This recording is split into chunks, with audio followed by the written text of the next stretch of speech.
مجھے اپنے سر کی قربانی بھی دینا پڑے تو تیری محبت میری جان سے نہ جائے۔ وہ بھی کیا وقت تھا کہ تیری گلی میں میری منزل تھی اور میری آنکھوں کو تیرے در کے فیض سے روشنی حاصل تھی۔ وہ بھی کیا وقت تھا کہ تیری نظر التفات میری جانب تھی اور تیری محبت میرے چہرے پہ آشکارا تھی۔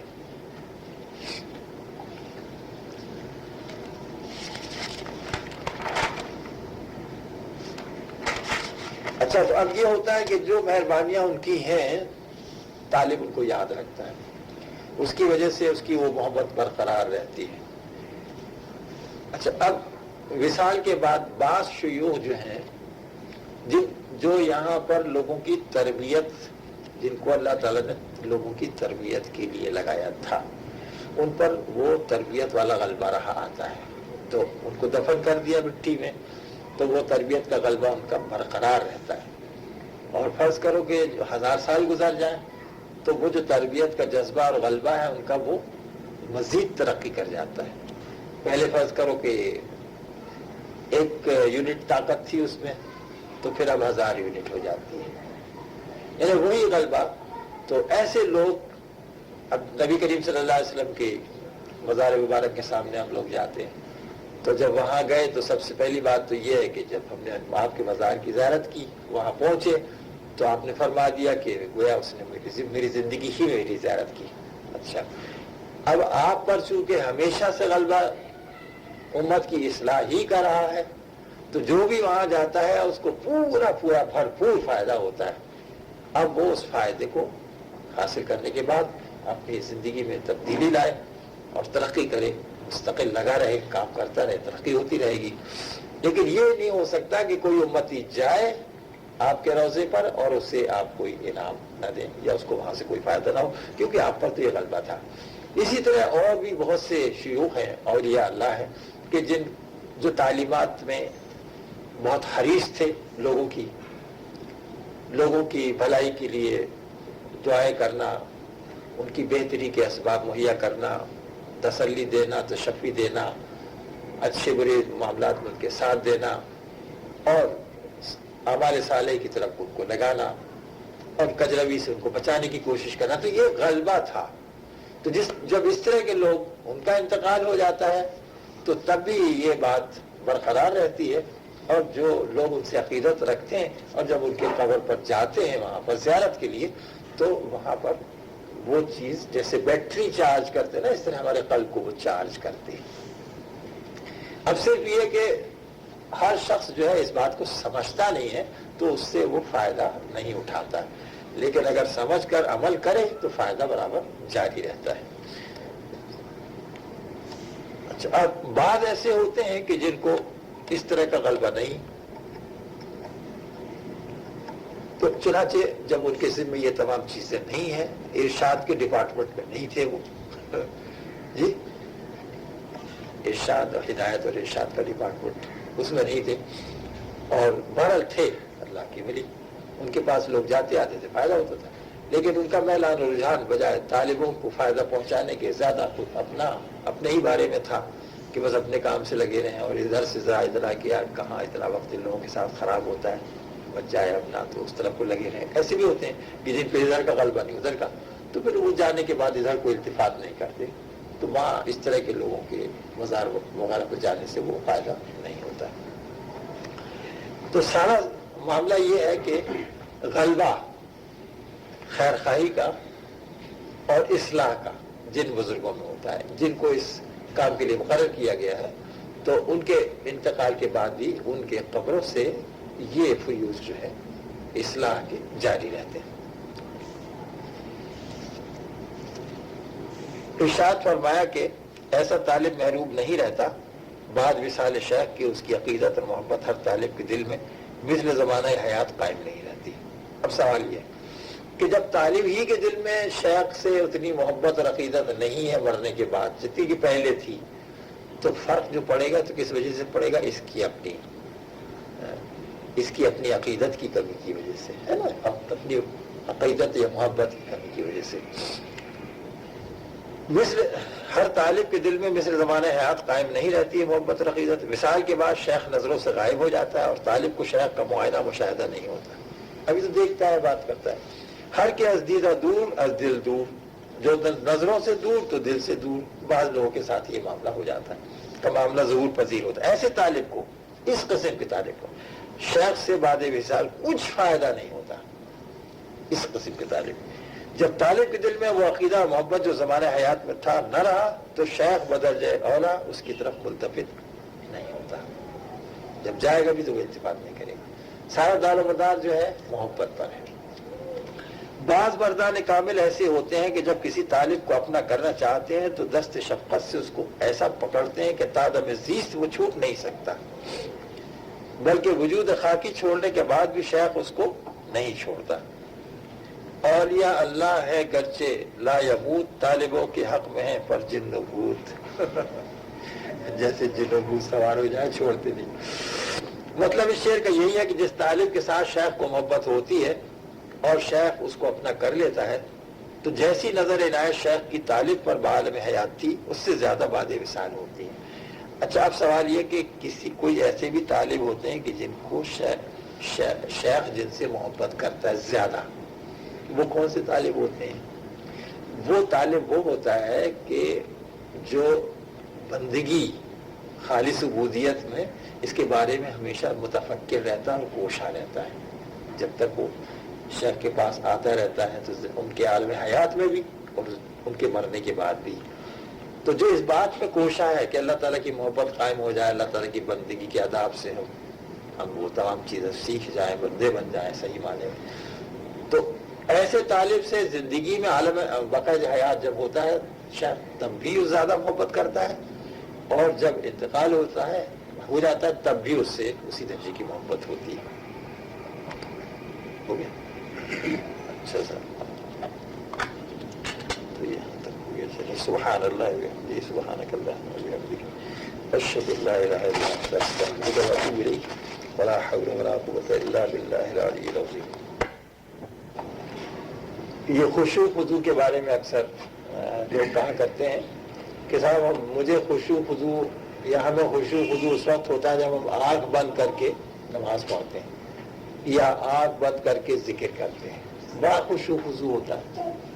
تو قبلہ نے اس کے بارے میں یہ فرمایا تھا کہ دیکھیے آنکھ بند کر کے جو خشوع خضوع ہوگا اور آنکھ کھلی رکھ کر، تو دو میں فرق ہوا۔ آنکھ بند کر کے خشوع خضوع حاصل کیا اپنے خیال کے مطابق، تو یہ آنکھ بند کرنا مکروہ ہے، ذکر کے وقت نماز میں آنکھ بند کرنا مکروہ ہے۔ اب اگر سنت کے مطابق آنکھ کھلی رکھی اور پھر خشوع خضوع ہو تو وہ اصل خشوع خضوع ہے، اور یہ جو آنکھ بند کر کے کیا گیا تو ایک مکروہ فعل کے ارتکاب کے بعد خشوع خضوع حاصل کیا گیا، دھوکے والی بات ہے، دھوکے والی بات ہے۔ وہ بات جو سنت کے مطابق عمل کرنے سے حاصل ہو وہ تو ہے بالکل کھری، اور وہ بات جو کہیں کہ نہیں صاحب یہ خلاف سنت عمل کرنے سے یہ بات ہمیں حاصل ہوتی ہے تو وہ ہے کھوٹی۔ اچھا اب خشوع خضوع کا دار و مدار جو ہے بالکل صاف کہہ دیا تھا کہ صرف اس بات پر ہے، نماز میں خاص طور پر، کہ انسان ارکان، تمام ارکان نماز، سنن واجبات جتنے بھی ہیں، فرائض واجبات سنن نماز کی جو ہیں تمام ارکان، ان پر نگاہ رکھے کہ یہ صحیح ادا ہو رہے ہیں نہیں، اس کے نتیجے کے طور پر خشوع خضوع ہوگا۔ یہی بات حضرت مجدد صاحب رحمۃ اللہ علیہ نے بھی کہی ہے۔ تو خشوع خضوع کا دار و مدار ہے ارکان نماز کو صحیح طور پر انجام دینے سے، اور اس کے بعد پھر یہ ہے کہ اگر آدمی سمجھتا ہے، مطلب سمجھ کر کے نماز پڑھ رہا ہے تو پھر اور بھی اس میں ترقی ہوتی ہے انشاءاللہ۔ اچھا اب اس کے آگے ہم لوگ اب یہ دیکھ رہے ہیں ریاض البقرہ صفحہ 248۔ تو یہ پچھلی کچھ بات ایسی تھی کہ یہ ہوا تھا کہ صاحب پچھلے کیسٹ میں سے کچھ سنائیں گے، وہ آپ لوگوں نے بھی سنا دیا۔ ہم آگے چلتے ہیں اس میں صفحہ 248 ریاض البقرہ۔ تو یہاں ذکر اس بات کا تھا کہ شیخ کے انتقال کے بعد آیا طالب کو فائدہ ہوتا ہے یا نہیں، طالب کا رابطہ شیخ کے ساتھ قائم رہتا ہے یا نہیں، یا شیخ کی نگاہ طالب کی طرف کو ہوتی ہے نہیں۔ تو قبلہ نے ایک بات تو واضح طور پہ یہ بتا دی تھی کہ بعض لوگوں کو غلبہ جو ہے وہ ذات کی طرف کا اتنا ہوتا ہے کہ اس طرف کو متوجہ ہونا پسند نہیں کرتے ہیں، لیکن وہ لوگ جو یہاں دنیا میں تعلیم و تربیت میں دلچسپی لیتے ہیں، اس کام کے لیے ان کو مقرر کیا گیا ارشاد کے لیے، تو وہ مرنے کے بعد اپنے طالبین کی طرف یا جو ان کے پاس جانا چاہے اللہ تعالیٰ کا طالب بن کر ان کے مزار پر، تو اگرچہ وہ 1000 سال بھی گزر جائیں تو اور زیادہ فیوز و برکات ان کے بڑھتے چلے جاتے ہیں، فائدہ ہوتا ہے جانے والے کو۔ جیسے بیٹری چارج ہوتی ہے، قلب اس کا چارج ہوتا ہے، تو اس میں آخرت کا میلان اور رجحان اللہ تعالیٰ کی طرف کا ذوق و شوق، یہ چیزیں پیدا ہوتی ہیں۔ ایک بات البتہ فرماتے تھے کہ ایک بات یہ ہوتی کہ جو جانے والا ہے وہ اتنی بعض ایسے فہیم ہوتے ہیں کہ جن کو اندازہ ہوتا ہے کہ کیا فائدہ ہوا، اور جو کچھ وہ کہہ رہے ہیں وہ سمجھتا ہے، کیونکہ الفاظ تو وہاں سنائی نہیں دیتے، قلب پر ایک چیز وارد ہوتی ہے۔ تو یہ بات ہر طالب کو اس بات کا ملکہ نہیں ہوتا ہے کہ جو کچھ وہ تلقین کر رہے ہوتے ہیں اسے وہ سمجھ سکے۔ تو اس لحاظ سے اگر شیخ ایسا جو تربیت پانے والا آدمی ہے، جو زیر تربیت ہے، تو اس کے لیے پھر کہا گیا کہ مردہ شیخ کے بجائے وہ کسی زندہ شیخ کے پاس جائے دوران تربیت۔ اور جو تربیت پا چکے ہوتے ہیں وہ جب جاتے آتے ہیں ان کو فیض رسانی وہاں سے ہوتی ہے، جیسے فیض ان کو ملتا تھا عالم حیات میں، اسی طرح سے وہ برابر جاری رہتا ہے۔ تو کمی شیخ کی طرف سے نہیں ہوتی ہے، اور کوئی یہ سوچے کہ یہ مر گئے تو چلو ہمارا رابطہ ہی ختم ہو گیا، تو ایسی بات نہیں ہے، نسبت قائم رہتی ہے بشرطے کہ ہم اس کو منقطع نہ کریں۔ یہاں ایک نقل ہے، ایک طالب کے دل میں یہ خیال جم گیا کہ مرشد ایسا کرنا چاہیے جو قوم سے شریف ہو، علم میں کامل ہو، طریقت میں مکمل ہو، مدت اس طرح کا شیخ مدتوں تلاش کیا، بہوا صفت موصوف کوئی نہ ملا۔ یہ کس سلسلے میں مٹھائی رکھی ہوئی ہے؟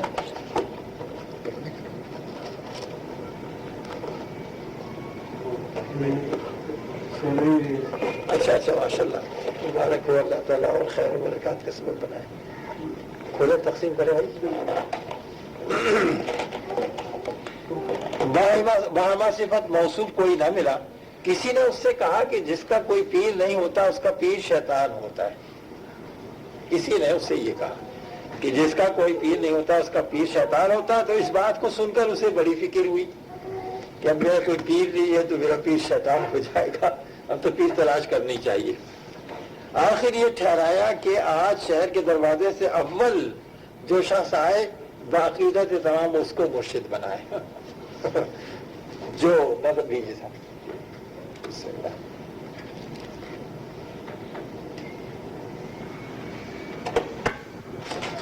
تو کسی نے اس سے کہا کہ جس کا کوئی پیر نہیں ہوتا اس کا پیر شیطان ہوتا ہے۔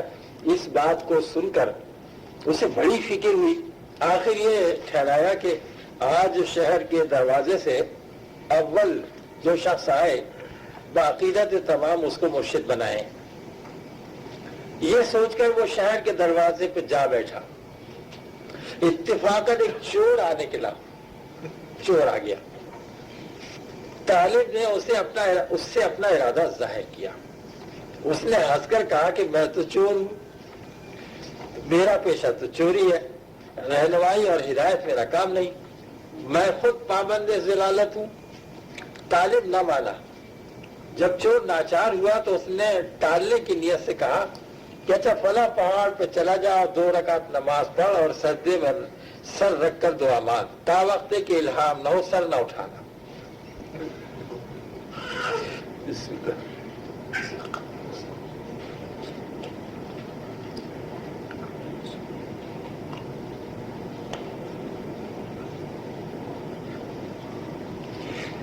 جب حضور کی طرف سے کچھ حکم ہو اسے بجا لانا۔ ارادت اور عقیدت تو قائم ہو چکی تھی اس شخص کو۔ طالب حسب ارشاد مرشد، وہی چور مرشد، پہاڑ پہ پہنچا، نماز پڑھی، سجدہ کیا، کئی روز سر بہ سجدہ رہ کر منتظر الہام ہوا کہ جب الہام ہوگا تو سر اٹھا۔ دریا رحمت الہی جوش میں آیا، فوراً حضرت خضر علیہ السلام کو اشارت ہوئی، وہ تشریف لائے اور تعلیم کرنے پر آمادہ ہو کر بولے، اے شخص چور سے کیا تعلیم چاہتا ہے، آج ہم تجھے تعلیم کرتے ہیں۔ تب اس نے کہا، طالب نے، حضرت پہلے سے آپ تشریف نہ لائے، جب میں نے اپنا پیر بنایا تو عقیدت نے رنگ دکھایا۔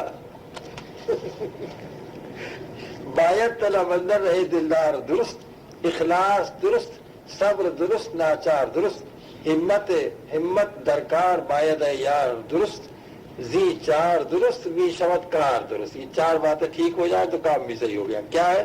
جب یہ چار باتیں درست ہو جائے تو اصلاح کا کام درست ہو جاتا ہے، اللہ تعالیٰ کی طلب کا کام۔ تو وہ چار باتیں کیا ہونا چاہیے ہماری طرف سے؟ پہلی بات ہے طلب دلدار، اللہ تعالیٰ کی سچی طلب، وہ اپنے اندر طلب پیدا کریں۔ مولانا روم نے بہت زور دیا اس پہ مسلم شریف میں۔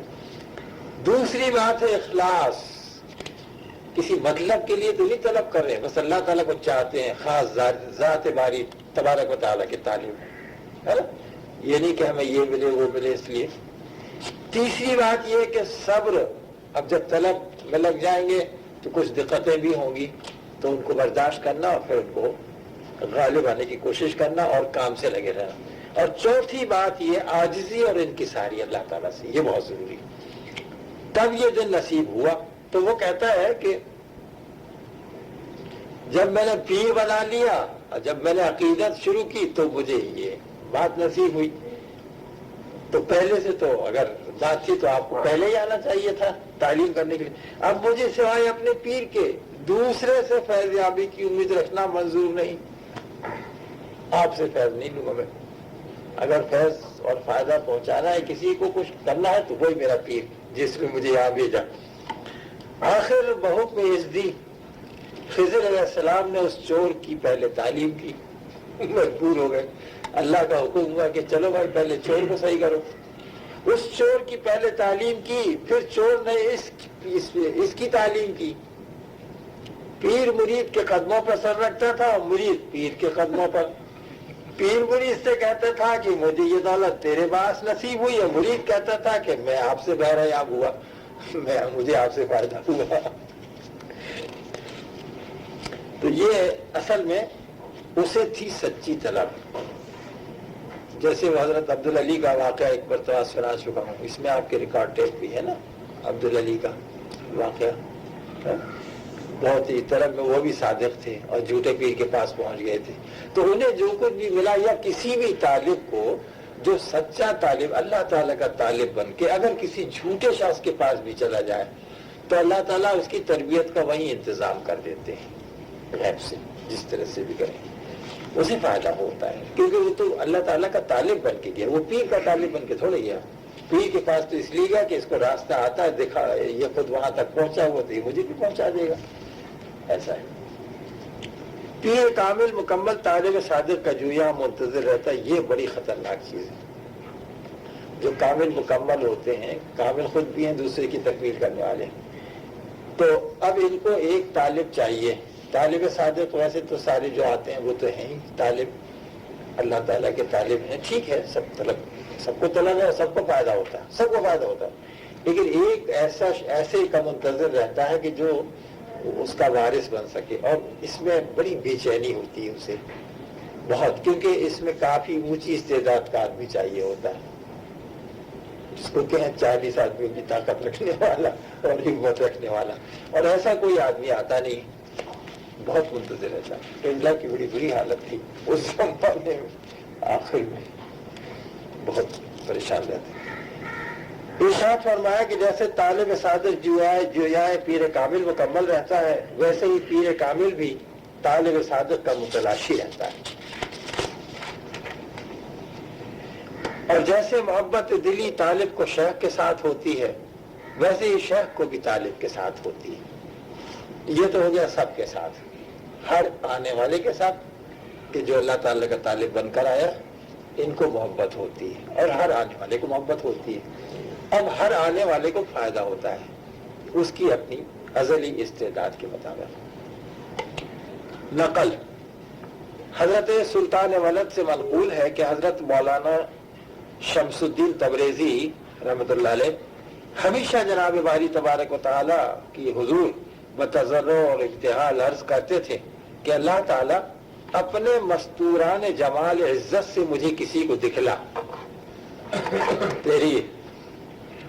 تیرے جمال کے جو شائق ہیں، شوقین ہیں، ان میں سے کوئی جو تیرا طالب ہے، تیرا عاشق ہے، کسی کو مجھے ملا دے ان میں سے کسی سے۔ الہام ہوا کہ تم جو اس بات کے واسطے زیادہ الہام اور شغف کرتے ہو اس کا شکرانہ کیا دو گے؟ ہم ملا دیں گے ایسے شخص سے۔ اب یہ صاحب جو ملیں گے یہ ان کے مرید ہوں گے۔ اس کا پیر سے سوال ہوا شکرانہ کیا دو گے؟ عرض کیا کہ اپنا سر دوں گا، اپنا سر دے دوں گا۔ جب وصال جمال باکمال حضرت مولانا روم رحمۃ اللہ علیہ کا آپ کو حاصل ہوا، مولانا روم سے اللہ تعالیٰ نے ملا دیا مولانا روم کو، حضرت شمس تبریز رحمۃ اللہ علیہ شیخ بنے، مولانا روم بنے طالب۔ اب ان کے ذمہ کیا رہا؟ حضرت شمس تبریزی کے ذمہ سر دیں اپنا۔ اور ان کی ملاقات اور صحبت سے بہت محظوظ ہوئے، ایک مدت تک باہم نرد عشق کھیلتے رہے، محبت آپس میں ہوئی اللہ تعالیٰ کے واسطے، اور پھر فیض رسانی بڑی جلدی۔ ایک رات دونوں صاحب خلوت میں بیٹھے ہوئے تھے کہ ناگاہ ایک شخص نے باہر سے اشارہ کیا۔ حضرت شمس الدین نے فرمایا، اسی وقت مولانا سے کہہ دیا مجھے مارنے کو بلاتے ہیں، مجھے مارنے کو بلاتے ہیں۔ بعد توقف بسیار مولانا روم رحمۃ اللہ علیہ نے فرمایا الا لہ الخلق والامر، خبردار ہو جاؤ اسی پاک ذات کے لیے تخلیق ہے اور اسی کا امر ہے، اسی کا حکم چلتا ہے۔ مسئلہ یہی ہے، 7 آدمی گھات میں لگے ہوئے تھے۔ جس وقت حضرت شمس تبریز رحمۃ اللہ علیہ باہر تشریف لے گئے، آپ کے چھریاں ماری، حضرت نے ایسا نعرہ مارا کہ وہ سب بے ہوش ہو گئے، اور جب ہوش میں آئے تو سوائے چند قطرے خون کے کچھ نہ دیکھا، قتل کر دیا، آپ کو شہید کر دیا۔ جب یہ خبر مولانا روم کو پہنچی، مولانا یفعل اللہ ما یشاء ویحکم ما یرید، اللہ تعالیٰ جو چاہتا ہے کرتا ہے، جو اس کا ارادہ ہو اس کا حکم دیتا ہے، ہمارا اس میں کیا دخل ہے؟ انہوں نے اللہ تعالیٰ سے قول و قرار کیا تھا، ہماری ملاقات کے شکرانے میں سر دینے کا وعدہ کیا تھا۔ قضاء الہی سے حکمت جف القلم کی ظہور میں آئی، جو کچھ اللہ تعالیٰ نے لکھ دیا تھا ان کے لیے اس کے مطابق ظہور میں آ گیا۔ وَكَانَ فِي الْكِتَابِ مَسْطُورًا، یہی کتاب محفوظ میں لکھا گیا تھا۔ اس کے بعد مولانا روم نے شور عظیم کیا اور وعظ فرمایا اور سماع شروع کیا۔ قاتل تھوڑے زمانے میں سب مر گئے۔ علاء الدین خلف نا خلف مولانا، یعنی مولانا صاحب کا بیٹے کا نام ہے علاء الدین، وہ بھی ان میں شریک تھا۔ جو قاتلوں میں شریک تھا مر گیا، حضرت مولانا اس کے جنازے میں تشریف نہ لے گئے۔ حضرت سلطان ولد کا قول ہے کہ جیسے حضرت موسیٰ علیہ السلام باوجود قوت نبوت جویائے خضر علیہ السلام تھے، ایسے ہی مولانا روم باوجود چندی مقامات و کرامات طالب حضرت شمس الدین تبریزی تھے۔ حضرت شمس الدین تبریزی بھی بہامہ وجوہ ان کے عاشق تھے۔ ارشاد فرمایا کہ عقیدت اصل اصول اور سرمایہ حصول ہے۔ کوئی بات مرشد کی طرف سے خلاف عقل و نقل دیکھی جائے تب بھی طالب کو معترض ہونا، عقیدت سے محروم بننا ہے۔ خلاف عقل و نقل کوئی چیز دیکھی جائے تو ہمیں تو خلاف نظر آ رہی ہے نا، اور ہم نے تحقیق کی نہیں، اور ابھی ہم نے یہ کہہ رہے یہ بسی ہوئی ہیں، چھوڑ دیا، اور پھر بعد میں پتہ لگا کہ یار وہ تو معاملہ یوں ہے، وہ تو جائز چیزوں میں سے ہے، ہم تو بڑا غلط سمجھے تھے، اکثر دھوکا ہوتا ہے۔ لیکن جو واضح احکام شریعت کے ہیں ان کے بارے میں نہیں ہے یہ، اس کے علاوہ اور کچھ باتیں ایسی ہوتی ہیں۔ ہو گیا تب وقت ہو گیا 2 منٹ۔ اچھا، اب اس کے بعد ہے اس میں تصور شیخ، صفحہ 251 پہ 2 شخص بارادہ بیعت حضرت شیخ شبلی رحمۃ اللہ علیہ کی خدمت میں حاضر ہوئے۔ آپ نے دونوں سے ارشاد فرمایا کہ پڑھو لا الہ الا اللہ شبلی رسول اللہ، ایک نے پڑھ دیا، ایک صاحب نے تو پڑھ بھی دیا، جسے اللہ تعالیٰ نے عقیدت راسخ اور ارادت واسق عطا فرمائی تھی، دوسرا سوچنے لگا کہ خلاف آئین شریعت ہے۔ غرض کہ حضرت شیخ شبلی رحمۃ اللہ علیہ نے پہلے کو تو مرید کر لیا اور دوسرے کو مرید نہ کیا اور رخصت کر دیا۔ اچھا اس میں بڑی مزے کی بات ہے، یہ شبلی رسول اللہ، تو رسول جو پیغام لانے والے اللہ تعالی کی طرف سے، رسول نبی نہیں ہے۔ بہرحال یہ ایک اس طالب کا امتحان تھا۔ مشائخہ نے کبار نے تصور کا جو طریقہ طالبین کو بتانا اسراء میں عمدہ طریق سے قرار دیا ہے، اس سے یہ بھی غرض ہے کہ تصور شیخ کرتے کرتے طالب کو شیخ کے ساتھ ایک محبت صادق پیدا ہو جاتی ہے اور اسے فنا فی الشیخی حاصل ہوتی ہے۔ اچھا یہ چونکہ وقت ختم ہو جائے گا، ایک بات بتا دوں گا، یہ تصور شیخ کا تو انشاءاللہ آئندہ ہم لوگ دیکھیں گے۔ اپنے خاص طور پر اس میں تصور شیخ نہیں بتایا جاتا ہے، اور کیونکہ شیخ کا تصور بعض سلسلوں میں بتاتے ہیں اور اس سے فائدہ ہوتا ہے، لیکن اپنے یہاں بغیر تصور کیے ہوئے فائدہ حاصل کرنا ہے۔ اچھا اس سلسلے میں اور تو کوئی چیز ایسی نہیں رہے گی کہ جو بات کو پریشان ہو۔ ہاں یہ جو حضرت شبلی رحمۃ اللہ علیہ، یہ ایک بات میں بتاؤں، یہ بابا تاج الدین صاحب کے پاس بھی ایک اہل حدیث وہاں سے سینٹرل انڈیا سے آئے تھے جو ان پر بہت اعتراض کیا کرتے تھے، وہاں جب تک دیکھا نہیں تھا، تو وہاں سے ناگپور گئے، خود ہی چلے گئے کہ چلو دیکھ کے آئیں گے وہ پاگل اور کیا کیا حرکتیں کرتا ہے، تو پھر لوگوں کو بتایا کریں گے، خواہ مخواہ وہاں بھاگے چلے جاتے ہیں اپنا دین خراب کرنے ناگپور۔ تو وہاں دور سے ہی آ کے وہ صاحب واپس چلے گئے، کوئی بات نہیں، بابا صاحب سے ایک نظر انہوں نے دیکھا، اور وہاں گھر جا کر کے بڑا سا جھنڈا انہوں نے بنایا، اس میں جھنڈے میں ہرا ایک کپڑا، اس میں لکھا لا الہ الا اللہ محمد رسول اللہ اور تاج الدین نور اللہ، اور مسجد میں کھڑے ہوئے نماز پڑھانے، مغرب کی نماز پڑھاتے تھے تو نماز پڑھانا شروع کی، جب تو الحمدللہ رب العالمین بابا تاج الدین الرحمن الرحیم بابا تاج الدین کیا کرا، تو یہ ساری حرکتیں، تو اب یہ کیا تھا کہ وہ جذب ان پر طاری ہو گیا تھا، انہیں ہوش نہیں تھا۔ تو اکثر ایسے موقع پر اس طرح کے الفاظ نکلتے ہیں لوگوں سے جو جذب کی وجہ سے، یعنی جن کو عقل جن کی جاتی رہے۔ اس کے بعد پھر تھوڑے دن کے بعد پھر بابا صاحب سے ملنے کے لیے گئے، لوگ تو کہتے تھے کہ خوب برائی کرتا تھا، اب اس نے کیا کیا، اور ایک لیا تصویر اس کا تعویذ بنا کے بازو میں باندھ لیا۔ پھر گیا تھوڑے دن کے بعد تو دور سے بابا صاحب نے کہا، ابھی قریب نہیں گیا بابا صاحب کے، کوئی ملاقات نہیں، بازو بند کھول دو، جھنڈا اتار دو، لباس میں گڑبڑ بند کرو، اور چلے آئے اور ٹھیک ہو گئے۔ سبحان اللہ وبحمدہ سبحانک اللہم وبحمدک اشہد ان لا الہ الا انت استغفرک واتوب الیک ولا حول ولا قوة الا باللہ العلی العظیم۔ بسم اللہ الرحمن الرحیم۔ تو تصور شیخ یہاں پر ہیڈنگ آئی ہے۔ تو سب سے پہلے یہ بات میں بتا دوں کہ اس سلسلے میں یہ جو قادیہ چشتیہ سلسلہ ہے جس میں ہم لوگ ہیں، حضرت غوث علی شاہ صاحب کا سلسلہ، حضرت جس میں کہ حضرت غوث پاک بھی ہیں، اور اس سلسلے میں حضرت خواجہ معین الدین چشتی رحمۃ اللہ علیہ بھی ہیں، اس طرح کے اکابر۔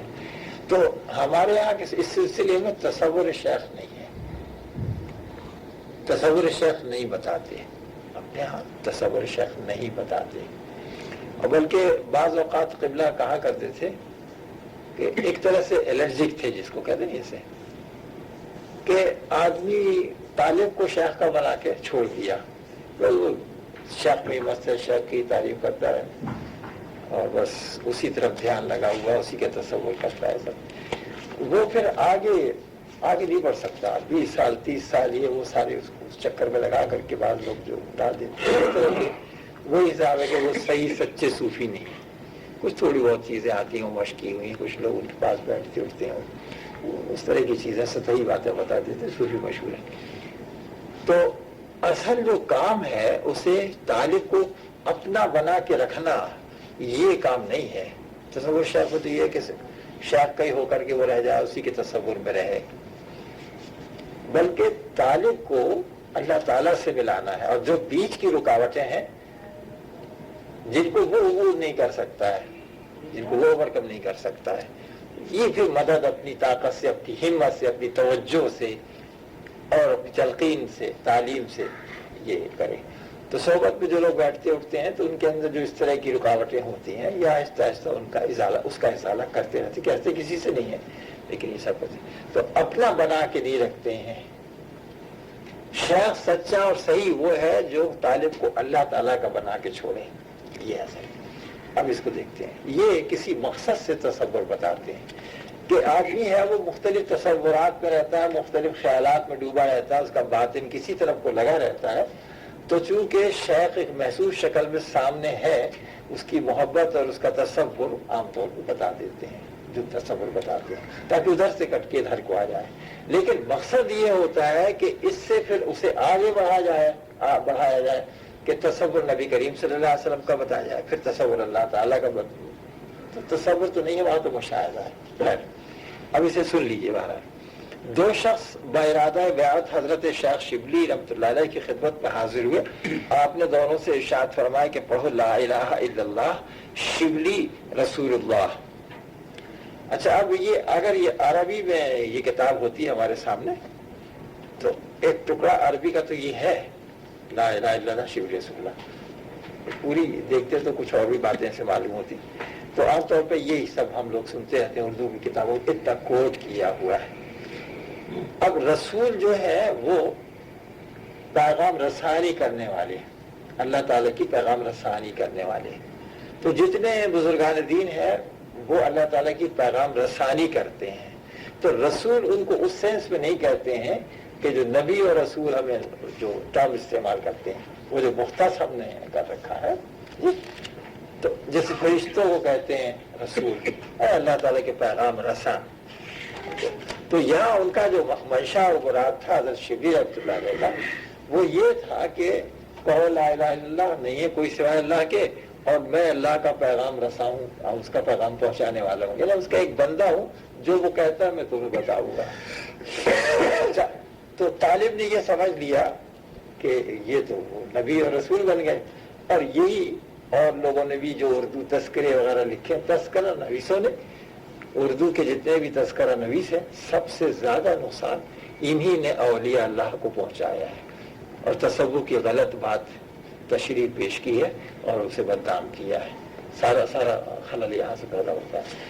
لکھنے کا کام اگر وہی شخص کرے جس نے تربیت حاصل کی ہے، جو ان درجات کو عبور کر چکا ہے، تب تو پھر وہ بات کھل کے سامنے آتی ہے، بالکل ٹھوس بات جیسے حضور غوث پاک کا کلام ہے.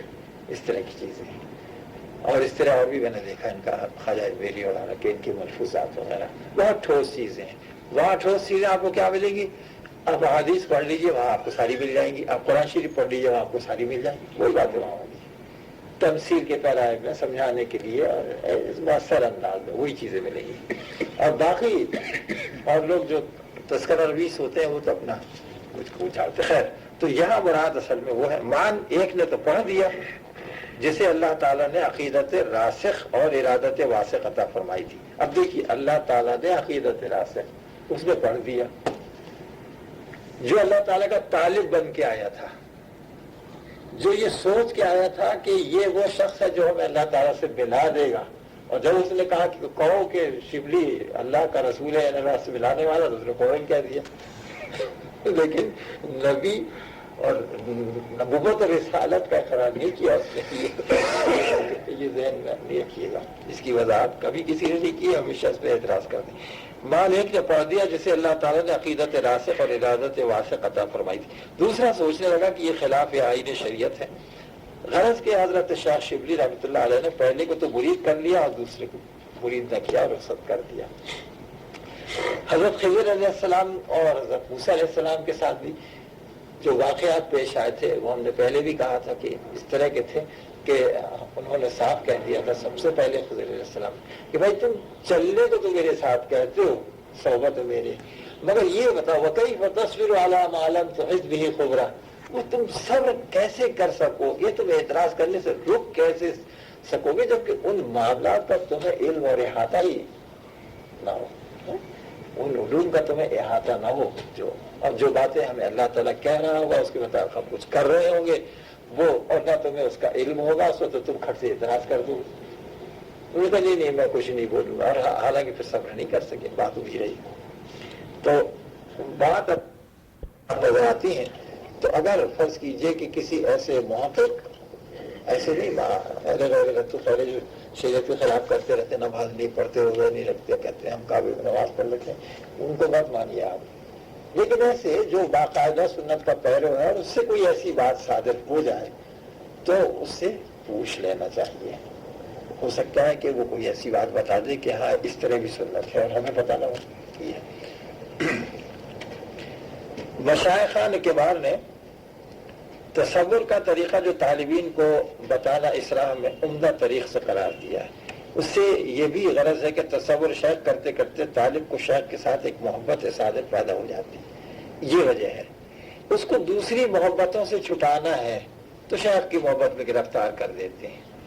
تو جس سے محبت ہوتی ہے اس کی بات سنتا ہے انسان، اس کے اشاروں پہ چلتا ہے، اس کا حکم مانتا ہے. ایسا ہوتا ہے سب. تو ایک تو طریقہ یہ کہ محبت ہو جائے، تصور نہ بتایا جائے، وہ تو اپنے یہاں کا طریقہ ہے کہ تصور بتاتے نہیں. لیکن بعض لوگ جو ہے تصور بتاتے ہیں کہ تم شیخ کا تصور کرو تاکہ اس کی محبت قائم ہو جائے، اور پھر اسی کے تصور میں رہے آگے تو الٹی سیدھے کام نہیں کرو گے. لیکن اپنے یہاں نہیں ہے یہ چیز. اچھا، اور طالب کو شیخ کے ساتھ ایک محبت صادق پیدا ہو جاتی ہے اور اسے فناء فی الشیخی حاصل ہوتی ہے.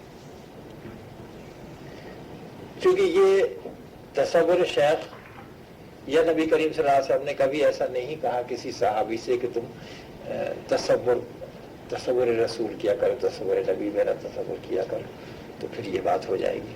آپ کے پاس تو یہ سب کرنے کی ضرورت ہی نہیں چاہیے. تو ایک نظر میں کام ہوتا تھا. آدمی جو ہے بالکل ایسا ہو جاتا تھا کہ سرکش سے سرکش انسان اور کافر سے مشرک اعلیٰ پرلے درجے کا، وہ ایمان اس درجے ایسی ہوتا تھا کہ جان بھی اپنی قربان کرنے کے لیے تیری مصیبت حاضر کر دیتا تھا. اب حاضر ہم جو چاہے کریں.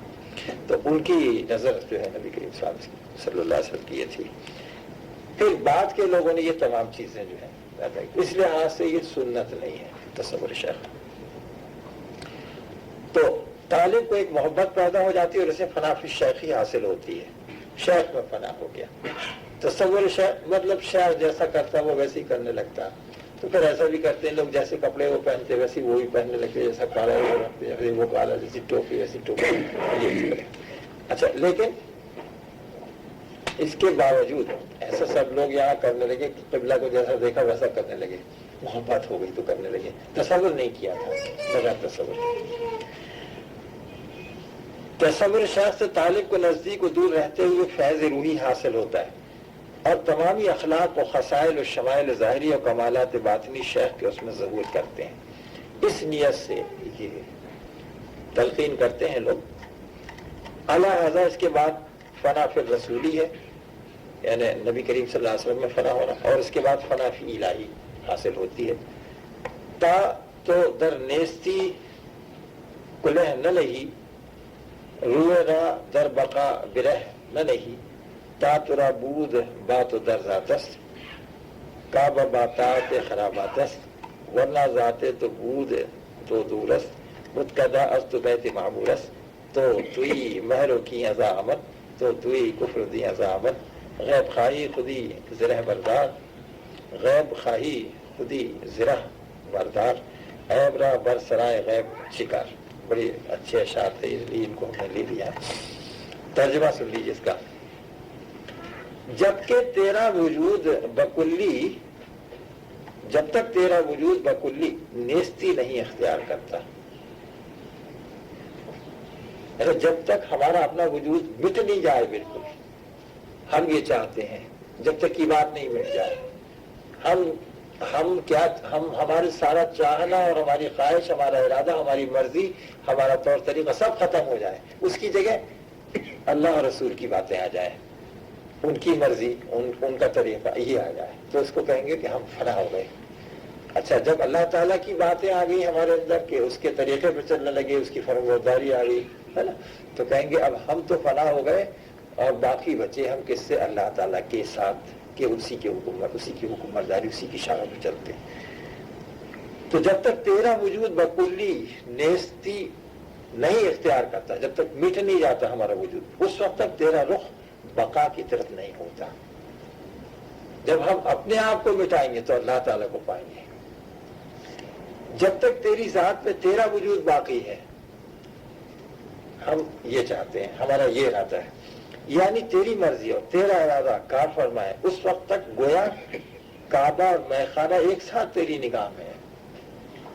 جو کعبے کا درجہ وہی میخانے کا بھی ہے تیری نگاہ میں۔ کعبے کے آداب مختلف ہے، میخانے کے ایک اللہ تعالیٰ کی مرضی کے مطابق، ایک اس کی مرضی کے خلاف۔ اب مرضی کے خلاف باتیں پیدا ہوتی ہیں ہمیشہ ہمارے اندر، تو ہمارا وجود یہ پایا جاتا ہے کہ ہم انہیں اختیار کرتے ہیں اور اسے چھوڑتے ہیں، کعبے کو چھوڑتے ہیں، خود خانے کی طرف رخ کرتے ہیں۔ یہ مطلب یعنی طاعت اور سرکشی وہ نافرمانی ساتھ ساتھ سرزد ہو رہی ہیں، یہ اپنے وجود کی وجہ سے۔ جب تک تیری ذات کا وجود باقی ہے تو اللہ سے دور ہے۔ تیرا بت قدا تیرے گمان میں بیت معمول بنا ہوا ہے، اپنے گمان میں ہم نے سمجھ لیا کہ نہیں بس ہم ٹھیک بالکل صحیح راستے پر ہیں، اسی کے گرد ہم چکر لگا رہے ہیں، اپنے بیت معمول کے گرد، اپنی خودی کی طرف، اپنی مرضی، اپنا ارادہ، اپنی پسند، اپنی سب باتیں پوری کر رہے ہیں، کوئی پرواہ نہیں اللہ تعالیٰ کی مرضی، اس کے ارادے سے پسند کی۔ جب تک تیرا وجود باقی ہے تجھ سے مہر و کینہ سرزد ہوتا رہے گا، یعنی محبت کر رہے ہیں تو اپنے نفس کی خاطر، اور کینہ کر رہے ہیں تو اپنے نفس کی خاطر۔ وجود جو ہمارا ہے نا، اپنے لیے سب کچھ کر رہے ہیں، اور ہونا کیا چاہیے؟ اللہ تعالیٰ کی خاطر۔ اور جب تک تو باقی ہے، تو باقی ہے، جب تک تیرا وجود باقی ہے تو باقی، اس وقت تک اس وجود سے کفر اور دین کا اظہار ہوتا رہے گا، تھوڑا بہت دین کا بھی ہو جائے گا، یہ کفر کا بھی ہوگا۔ اللہ صلی اللہ علیہ وسلم شیء لا یعطیہ الا الانبیاء مرسلا وعبدا کریما، یعنی ارشاد فرمایا کہ حضور صلی اللہ علیہ وسلم نے کہ فقر ایک خزانہ ہے اللہ تعالیٰ کے خزانوں میں سے۔ عرض کیا گیا کہ رسول اللہ صلی اللہ علیہ وسلم فقر کیا ہے؟ بس نبی صلی اللہ علیہ وسلم نے ارشاد فرمایا کہ فقر ایک شرف ہے یا بزرگی ہے اللہ تعالیٰ کی کرامتوں سے۔ پھر عرض کیا گیا کہ رسول اللہ فقر کیا ہے؟ تو رسول اللہ صلی اللہ علیہ وسلم نے ارشاد فرمایا کہ وہ ایک شے ہے کہ جسے اللہ تعالیٰ نہیں عطا فرماتا مگر اپنے انبیاء کو، اپنے رسولوں کو اور اپنے بزرگ بندے کو۔ طالبان اللہ تعالیٰ کو غور کرنا چاہیے کہ فقر کیسی دولت عظمیٰ ہے، لیکن حصول فیض و استفادہ عقیدت پر منحصر ہے۔ طالب کے حق میں اعتقاد بہت عمدہ فیض رسانی کی بات ہے، یعنی ہر چیز مردوں کو ان کی مراد تک رسائی عطا کرتی ہے، وہ اعتقاد ہے، اعتقاد ہے، اعتقاد ہے۔ اچھا، اب سوال یہ کہ فقر کے لیے جو الفاظ یہاں استعمال کیے ہیں، وہ یہ تو بتا دیا کہ بہت ہی شرف اور بزرگی کی چیز ہے۔ تو ایک تو فقر ہوتا ہے جس کو محتاجی کہتے ہیں نا، اور دوسرا یہ فقر ہے۔ تو محتاجی، اس میں بھی محتاجی پائی جاتی ہے، اس میں محتاجی فقر میں ہے بندوں کی، اور یہ فقر ایسا کہ اس میں محتاجی ہے اللہ تبارک و تعالیٰ کی۔ فقیر جو ہے، جس کو ہم فقیر بھکاری بولتے ہیں، وہ ہاتھ پھیلاتا اللہ تعالیٰ وہ بندوں کی طرف، یہاں تک کہ جس وقت آپ مغرب کی نماز پڑھ چکے ہیں اور آپ کے فرض پڑھنے کے بعد آپ نے ہاتھ اٹھا لیے ہیں اور آپ اللہ تعالیٰ سے مانگ رہے ہیں، عین اس وقت وہ آپ سے مانگتا ہے، یہ دیکھتے ہوئے بھی کہ یہ سارے تو خود اللہ تعالیٰ سے مانگ رہے ہیں، یہ مجھے کیا دیں گے، میری کیا سنیں گے، اس وقت بھی وہ آپ سے مانگتا رہتا ہے، شور کرتا رہتا ہے جب آپ اللہ میاں سے مانگ رہے ہیں۔ تو فقیر کا تو یہ حال ہوتا ہے۔ لیکن یہ جو فقیر ہے، اصلی فقیر، یہ محتاج صرف اللہ تعالیٰ کی، اپنی حاجت کو اللہ تعالیٰ کی طرف لے جانے والا۔ اس نے کیا کیا ہے؟ ہر چیز کو چھوڑ دیا ہے، ہر چیز کو، یعنی اس کے تعلق کو چھوڑ دیا ہے۔ مطلب یہ نہیں کہ بیوی بچوں کو نکال دیا، کاروبار چھوڑ دیا، یا جو کچھ بھی وہ کرتا ہے، نہیں، وہ سب کچھ کرے گا، لیکن اس کے جو غلط طریقے تھے وہ چھوڑ دیے، جو شرعی طریقے ہیں، جو اللہ تعالیٰ کے حکم کے مطابق کام، وہ ان کو انجام دے رہا ہے۔ تو اس لحاظ سے وہ فقیر ہو گیا، یعنی صحیح معنی میں تو وہ ہوا، اب زیادہ کام کا ہوا نا، اب زیادہ بہتر ہوا وہ پہلے کے مقابلے میں، لیکن اس کو فقیر کہتے ہیں۔ یعنی جو صرف اللہ تعالیٰ کا طالب ہے، اور باقی تمام باتوں سے اپنے آپ کو اس نے ہاتھ اٹھا لیا ہے، یعنی اس طرف سے اسے نہ وہ کچھ حاصل کرتا ہے اور نہ اس طرف سے امید رکھتا ہے، نہ اس طرف ہاتھ پھیلاتا ہے. تو ساری محتاجی اور سارا ہاتھ پھیلانا اس کا صرف باری تبارک و تعالیٰ کی طرف. کتنے 5. ایک جگہ اور کہیں میں نے فقر کی تعریف جو ہے کئی حدیث شریف میں دیکھی، اس وقت میں نے بہت سوچا یاد نہیں آئی. ٹیپ ہے فقر کی پوری تعریف ہے. چلیے کبھی ہاں تو کبھی وہ موقع ہو تو اس کو لے آئیے گا، مجھے یاد نہیں آئی اس وقت. اب اس کے بعد ایک نقل ہے، جب بابا صاحب رحمۃ اللہ علیہ حضرت خواجہ معین الدین چشتی رحمۃ اللہ علیہ کی خدمت میں بارادہ بیعت حاضر ہوئے، خواجہ صاحب کو ایک خشک درخت سے کمر لگائے دیکھ کر تعجب کیا کہ ایسے باکمال کی کمر لگے جس درخت سے اور وہ خشک رہے. اب دیکھیے یہ اس وجہ سے کہ اس وقت حضرت خواجہ معین الدین رحمۃ اللہ علیہ بابا صاحب بابا فرید رحمۃ اللہ علیہ اب جو گئے ہیں تو لڑکپن ہے، ابھی وہ بات ان کے سمجھ میں نہیں آئی. اگر کمر لگی ہے اور یہ صاحب کمال ہے تو سوکھا درخت ہرا ہو جائے یہ کوئی بات نہ ہوئی. ہاں کوئی ایسا آدمی ہو کہ جس کا دل سیاہ ہے، اس کے دل سے زنگ اتر جائے، جو سرکش ہے وہ بندگی کرنے لگے تو کوئی بات ہوئی.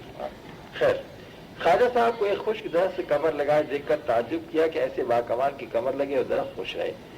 مان درخت سبز ہو گیا. چلیے اللہ تعالیٰ نے کہا کہ چلو یہ بھی کر کے دکھا دیتے ہیں. ایک بات بڑی مزیدار ہے، قرآن شریف میں جب آپ پڑھیں گے ہزار جناب کفار جو ہیں دنیا بھر کی باتیں بناتے ہیں، اب یہ کر دو اور وہ کر دو، اب تمہارا خدا یہ کر دے. ایک پرواہ نہیں اللہ تعالیٰ کو، بالکل نہیں. صاف کہہ دیا اللہ میاں نے، متعدد جگہ کہہ دیا کہ نہیں یہ ہمارا کام نہیں ہے کہ جو یہ کہیں ہم وہ کرتے چلے جائیں، جو یہ کہیں ہم کرتے چلے جائیں. نہیں، کھرا اور کھوٹا، یہ حلال اور یہ حرام ہے، یہ ہماری رضا کا سبب بنے گا، یہ ہماری ناراضگی کا. یہ ہم نے جنت بنائی، یہ دوزخ بنائی. ایسی باتیں ہمیں پسند ہے، اس سے ہم راضی ہوتے ہیں، یہ ہمارے قائل کرنا. ہم نے باتیں بتا دی سیدھی سیدھی، اور آپ ان کے بارے میں دل تنگ نہ ہوں کہ جو یہ کہتے ہیں وہ ہم بتا دیا کریں. ان کو فرشتے آنے لگے، فرشتے آئیں گے تو پھر اس کے بعد کوئی سوال ہی نہیں پیدا ہوتا، پھر تو سیدھے جہنم میں سزا ان کو ہوگی. اور اگر اپنے نبی کریم صلی اللہ علیہ وسلم کو اللہ تعالیٰ نے ایک جگہ یہ بھی کہا کہ اگر ان کو آسمان تک ہم سیڑھیاں لگا دیں کہ یہ ہمیشہ اس میں جایا آیا کریں، اوپر تک جا کر کے دیکھا کریں، تو پتہ کیا کہیں گے؟ یہ کہیں گے کہ نظر بندی کر دی ہے. آئی آتے یاد آئی پہلے والی سنا دیجیے.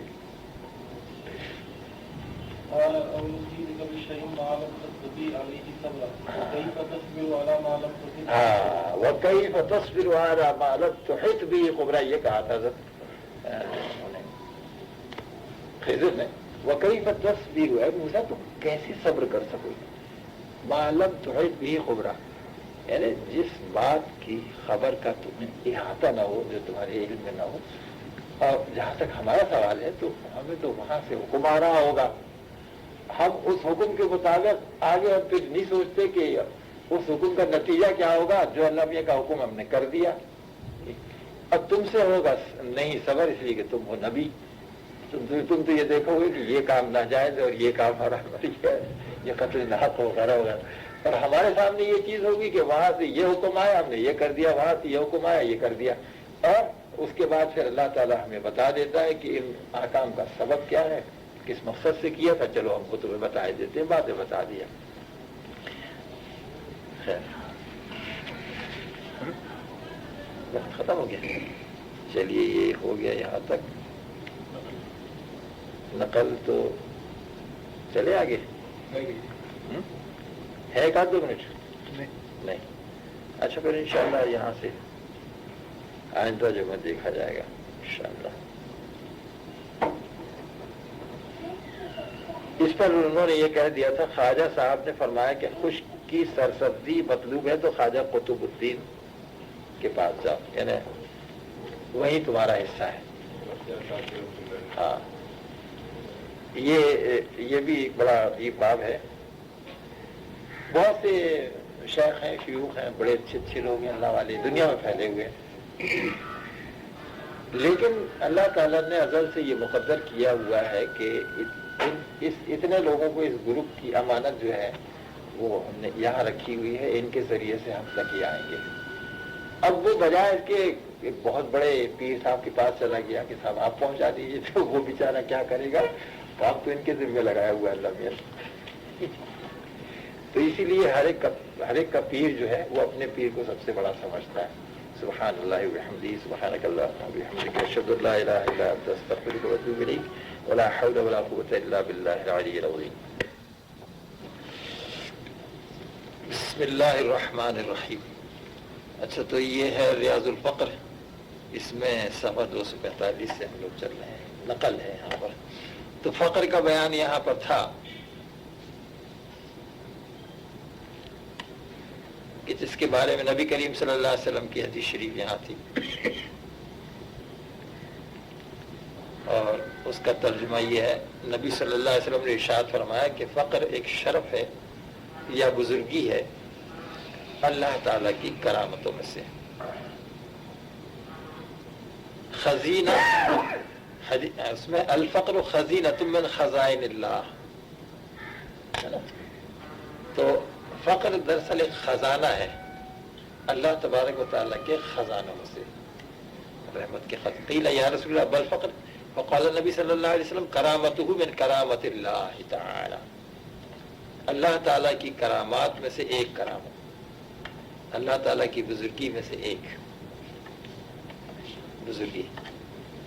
ثم قیل مل فقر، پھر پوچھا گیا کہ فقر کیا؟ قال رسول اللہ صلی اللہ علیہ وسلم شیء لا یعطیہ الا الانبیاء مرسلا وعبدا کریما. وہ ایک ایسی چیز ہے، آپ نے جب پوچھا آخر میں تیسری بار کہ فقر ہے کیا چیز، تو نبی کریم صلی اللہ علیہ وسلم نے ارشاد فرمایا کہ وہ ایک شے ہے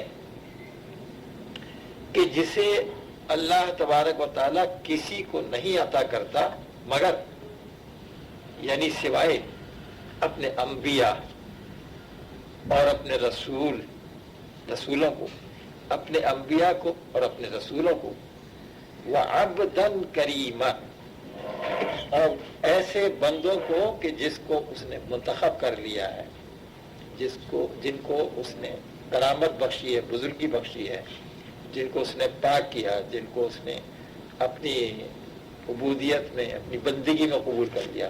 تو جو بندگی کی اعلیٰ معراج کو پہنچتے ہیں انبیاء اور رسولوں کے علاوہ دیگر لوگ، ان کو یہ دولت عظمیٰ عطا کی جاتی ہے. اور یہ جو لوگ ہوتے ہیں یہی وہ لوگ ہیں جن کا ذکر قرآن شریف میں سابقون، السابقون السابقون، سابقون جو ہے وہ بڑے سبقت کرنے والے ہیں. اولئک المقربون، یہی اللہ تعالیٰ کے مقرب بندے. پھر ان کی بہت سی تفصیل بتائی. تو یہ جو درجہ ہے سابقین کا یا سابقون کا درجہ، یہ ولایت کا جو درجہ ہے، جب کسی بندے کو ولایت مل جاتی ہے اس جگہ سے یہ شروع ہوتا ہے.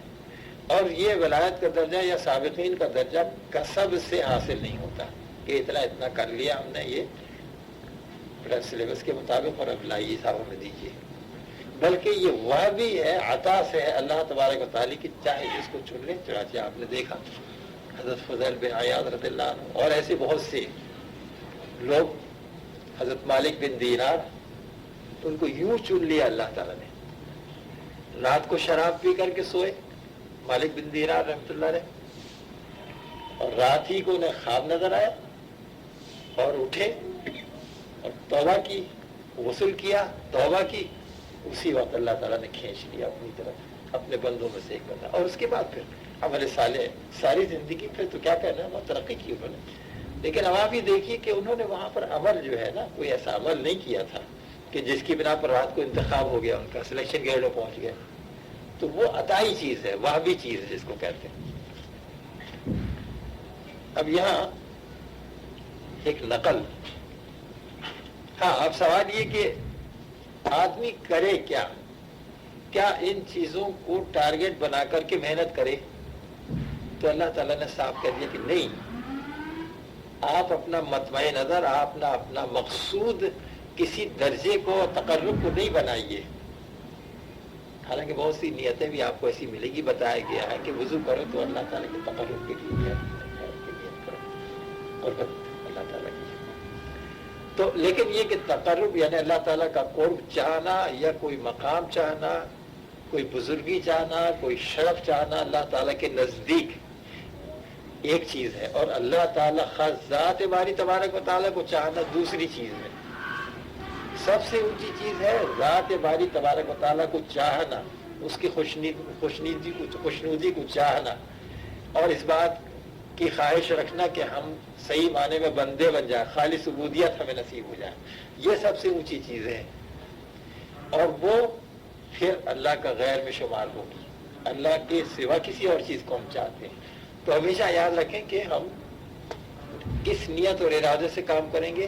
وہ یہ کہ اللہ تعالیٰ کی مرضی ہم چاہتے ہیں، اللہ تعالیٰ کو چاہتے ہیں. اور اسی لیے نماز سے پہلے بھی کہا گیا کہ بھائی یہ مستحب ہے کہ آپ کہہ لیں ان صلاتی و نسکی و محیای و مماتی للہ رب العالمین، کہ ہماری نماز، ہمارا روزہ، ہمارا حج، ہمارا مرنا، ہمارا جینا، یہ سارا خاص اللہ تعالیٰ کے واسطے.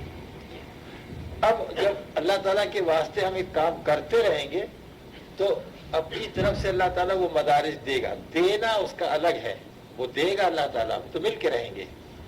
لیکن اس کی خواہش کر کے کام کرنا یہ دوسری چیز ہو گئی.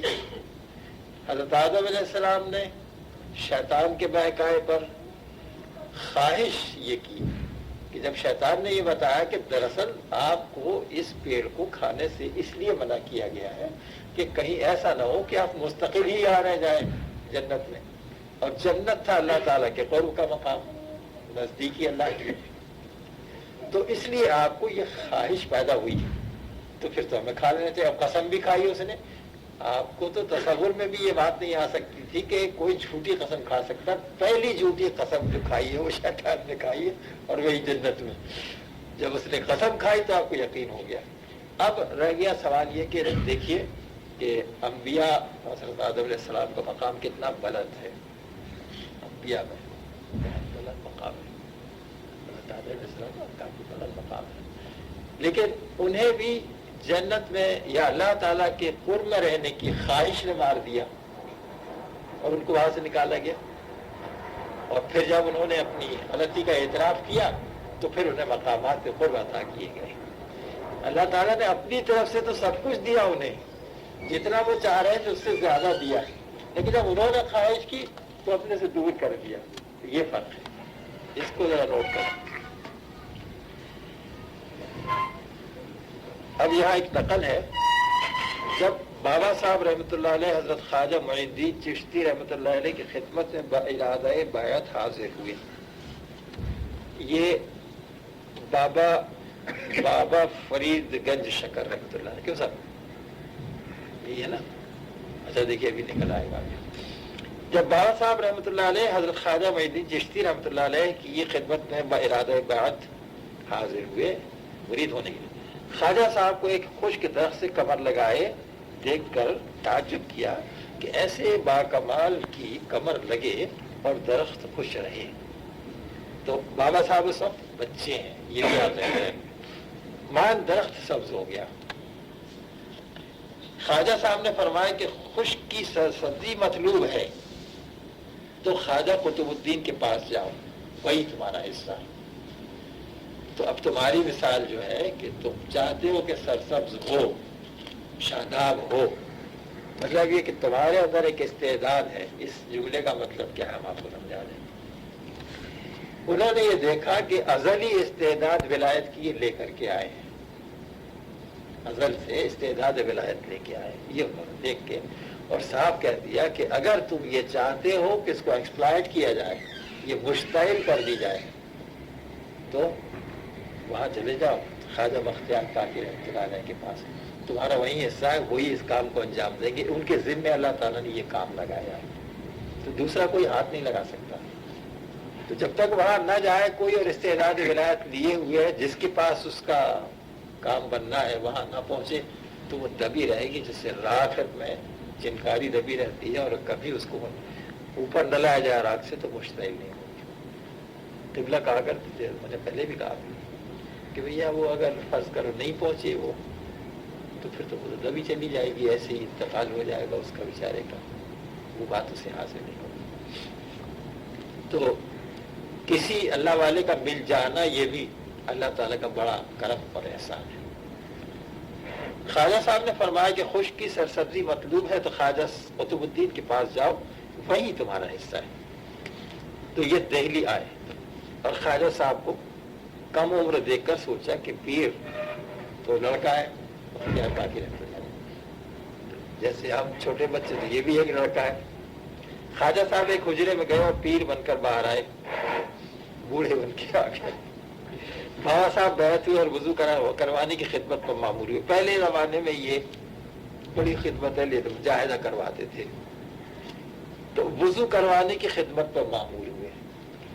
تو لوگوں کو کہا کہ اچھا ٹھیک ہے، جو لوگ آئیں یہاں پر مہمان تو ان کے لیے تم پانی گرم کیا کرو، سردی کا زمانہ ہے تو پانی گرم کرو، ویسے ہے تو پانی اکٹھا کرو، کنویں سے لاؤ، دریا سے لاؤ، کہیں سے بھی، پھر ان کو پانی سپلائی کرو وضو کے لیے، یہ صاحب آپ وضو کیجیے۔ اچھا، اب اس سے کیا ہوتا تھا کہ نفس کے اندر ہمارے ایک رعونت ہے، اس رعونت کو توڑنے کے لیے اور خاکساری ہمارے اندر آ جائے اور اللہ تعالیٰ کے سامنے اخبات کی کیفیت، نرمی پیدا ہو جائے ہمارے دل میں، ہم اپنے آپ کو کسی سے کچھ برتر نہ سمجھیں، کسی کو کمتر نہ سمجھیں، اس طرح کی جو بہت سی باتیں ہوتی ہیں کہ آدمی اقرار تو نہیں کرے گا، اگر اس سے آپ کہیں تو کہے گا نہیں، لیکن اندر سے اس کے ایسا ہوتا ہے، بعض لوگوں کے ساتھ وہ معاملات میں اس سے وہ بات سرزد ہو جاتی ہے، جس سے اس بات کا اندازہ ہو جاتا ہے۔ تو اس رعونت کو توڑنے کے لیے اس طرح کے کام دیا کرتے تھے۔ اور کوئی ایسا پہنچا جو واقعی بہت ہی زیادہ مغرور قسم کا طالب ہے تو اس کو کہتے تھے کہ تم ایسا کرو کہ گھوڑے، ان کے خچر گھوڑے گدھے جس پر یہ آتے ہیں، تو یہ استبل ہے تو تم وہاں استبل میں ان کو باندھو، ان کو چارہ ڈالو، اور جب یہ لیڈ کرے تو ان کی لیڈ صاف کرو، اس کی صفائی کر کے وہ فلاں جگہ پھینکنے جایا کرو۔ جتنا زیادہ دماغی اعتبار سے فرعون بے سامان طالب جو ہوتا تھا اور چلا گیا اللہ تعالیٰ کی طرف شوق میں چلے گئے، تو سب سے پہلے اس کی وہ چیز توڑتے تھے۔ تو نیستی کا طاری ہونا بہت ضروری ہے۔ ہوا میں کوئی چیز چسپاں نہیں کی جا سکتی ہے، کسی جسم میں، کسی چیز میں، کسی روح میں، کسی نفس میں کوئی قابلیت پیدا ہوگی تو اس میں کوئی چیز چسپاں ہوگی، جس کو کہتے ہیں یہ سر ولایت ہے نا۔ تو ایک روز موسم سرما میں پانی گرم کرنے کے لیے آگ کی ضرورت ہوئی، ڈھونڈتے ڈھونڈتے ایک پیرزال کے مکان پر پہنچے۔ پیرزال یعنی بوڑھی، فارسی کا لفظ ہے پیرزال، بوڑھی۔ اس نے کہا کہ ایک آنکھ نکال دے، آگ لے لے۔ یہ پیرزال جو ہے، یہ بوڑھی عورت اصل میں یہ تھا شیطان، وہ بوڑھی عورت بن کر کے وہ آگ لے کے بیٹھ گیا کہ ان کو کہیں آگ تو مل نہیں رہی، چلو میں آگ سپلائی کرتا ہوں مگر اس کا امتحان بھی کر لیتا ہوں، آنکھ اس کی لے لیتا ہوں۔ بہت آئے بچوں یہاں پر اپنی اصلاح کرنے کے لیے، تو پہلے قدم پہ بزر بنانے کے لیے ایک آنکھ، تو اس نے کہا کہ ایک آنکھ نکال دے اور آگ لے لے۔ بابا صاحب نے بلا تعمل آنکھ نکال کر دے دی اور آگ لا کر پانی گرم کیا، وضو کروایا، پٹی باندھی ہوئی تھی، آنکھ میں پٹی باندھ لی۔ خواجہ صاحب نے پوچھا کیا ہوا، اب دیکھیے، تو بولے آنکھ آئی ہے۔ خواجہ صاحب نے فرمایا ہاں آئی ہے تو پھر سوائی ہے، جب یہ بات ہے اگر آنکھ آئی ہے تو پھر ٹھیک ہے، جتنی بڑی اس سے بھی زیادہ بڑی ہوگی، اب آئی ہے تو سوائی ہے، پٹی کھول دو، پٹی کھول دو، بس اسی وقت پٹی کھول دی، آنکھ پہلے سے بڑی اچھی موجود پائی۔ اسی واسطے آپ کی اولاد میں ایک آنکھ بڑی ہوتی ہے، آپ کی جو نسل ہے اس میں ہمیشہ سے پھر ایک آنکھ بڑی رہی۔ ظاہر ہے کہ جیسے خواجہ صاحب کمالات اور تصرفات باطنی میں غیر درجے کا کمال رکھتے تھے، ویسے ہی بابا صاحب عقیدت، ارادت، صدق اور اخلاص میں کامل اور پختہ تھے. تو تصرفات باطنی خواجہ بختیار کاکی رحمۃ اللہ علیہ کے پاس تھے. آپ کو بڑا کمال اس میں حاصل تھا. تو لیکن یہ کہ طالب میں کیا چیز ہونا چاہیے؟ ایک تو عقیدت ہونا چاہیے. عقیدت کیوں ہو؟ سوال یہ کہ عقیدت اسے کیوں کریں؟ اس لیے کہ یہ ہمیں اللہ تعالیٰ کا راستہ بتائے گا. اس لیے سوچ کر کہ یہ وہ شخص ہے کہ جو ہم کو اللہ تعالیٰ کا راستہ بتائے گا اور اس میں جو دشواریاں پیش آئیں گی وہاں ہمیں گائیڈ کرے گا کہ ہم گمراہ نہ ہو پائیں، کسی بات کو غلط بات کو کچھ نہ سمجھیں، کیونکہ شیطان اور نفس یہ ہمیشہ ساتھ لگیں، ان کے مکار اس سے اور اس سے واقف. تو اس لیے اس کے ساتھ عقیدت رکھنا ہوتی کہ یہی وہ شخص ہے کہ جو ہمارے تمام حالات میں ہماری رہنمائی کرے گا. لہذا جب اس کے ساتھ ایک محبت اور عقیدت ہو جائے گی تو اس کی بات تو تسلیم کریں گے، ہے نا. جب تسلیم کریں گے تو اللہ اور رسول کے جو احکام ہے اس پر عمل کریں گے، کیونکہ وہ تو اللہ اور رسول ہی کی بات بتاتا ہے. اس قسم کے لوگ کوئی بات اپنی طرف سے نہیں کہتے. عقیدت، ارادت، صدق کس بات میں؟ اللہ تعالیٰ کو ہم چاہتے ہیں. اور اخلاص، وہی بات آ گئی کس لیے؟ اس کی رضا چاہتے ہیں اللہ تعالیٰ کی، اس کے بندے بننا چاہتے ہیں. تو اس میں کامل و پختہ تھے بابا صاحب. جیسے بابا صاحب بے دریغ اپنی جان و مال خواجہ صاحب پر فدا کرتے تھے، ویسے ہی خواجہ صاحب بھی بدل و جان مہربان ہو کر باران رحمت الہی کی طرح فیوزات باطنی کا مہ برساتے تھے. ارشاد فرمایا کہ مرد کامل کے ساتھ جس کو عقیدہ صادق ہوگا. کس نے ارشاد فرمایا؟ حضرت غوث علی شاہ صاحب رحمۃ اللہ علیہ، کہ مرد کامل کے ساتھ جس کو عقیدہ صادق ہو، سچا عقیدہ جس کو بھی ہوگا، فیض و فائدے سے محروم نہ رہے گا. یہ ہو ہی نہیں سکتا، ناممکن ہے کہ کسی کے پاس ہم جاتے ہوں اور وہ اس کو کمال حاصل ہے. کمال کس بات میں؟ بندگی، اللہ کی بندگی میں، اللہ تعالیٰ کی معرفت. تو اس میں کمال حاصل ہے اسے، اور وہاں جائے کوئی شخص، یا بہت سے لوگ جاتے ہیں، کوئی محروم نہیں رہے گا ان میں سے. ہر شخص کو فائدہ ہوگا اپنی استعداد اور اپنے ظرف کے مطابق. جتنا ہم برداشت کر سکتے ہیں اس کے مطابق ہم کو فائدہ ہوگا، ہر شخص کو فائدہ ہوگا انشاءاللہ. ارشاد فرمایا کہ مرد کامل کے ساتھ جس کو عقیدہ صادق ہوگا، فیض و فائدے سے محروم نہ رہے گا. اگر شیخ مرد فرد کامل ہے، فرد کہ جس کا تعلق کسی اور سے نہ ہو سوائے اللہ کے، اور طالب عقیدہ صادق نہیں رکھتا ہے، فرض کر کہ طالب گیا لیکن اس کو سچا عقیدہ نہیں، کچھ شبہ وسواس شیخ کے بارے میں آتے ہیں، یا شیخ ناقص ہے اور طالب عقیدہ صادق رکھتا ہے، تو دونوں صورتوں میں فیض و فائدے کا ہونا معلوم، یعنی فیض و فائدہ نہیں ہوگا. جب تک ہماری طلب ایک تو طلب سچی ہونا چاہیے. سچی طلب کے کیا معنی؟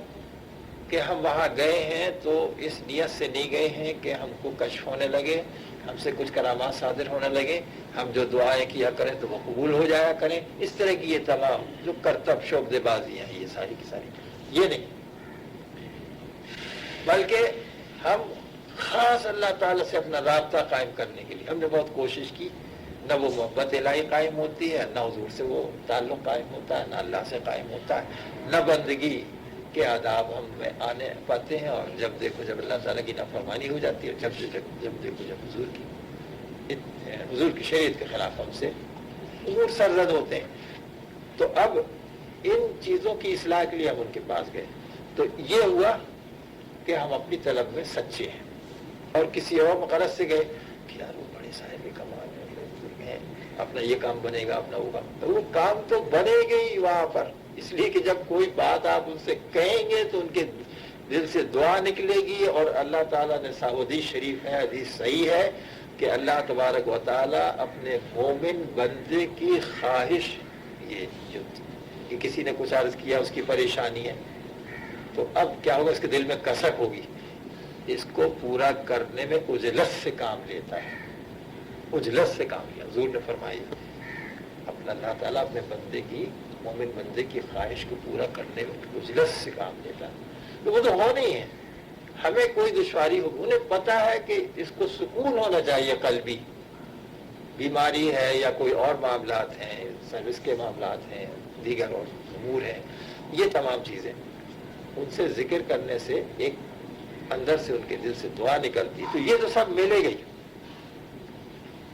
لیکن ہم جو وہاں جائیں تو اس لیے کہ وہ تو ازالہ اس لیے کرتے ہیں کہ جب یہ فارغ نہیں ہوگا ان پریشانیوں سے تو اس کو سوجے گی کہاں، یہ توجہ کب برقرار رکھ سکے گا اللہ تعالیٰ کی طرف. ان کو خود ہی فکر ہوتی ہے ان تمام چیزوں کی.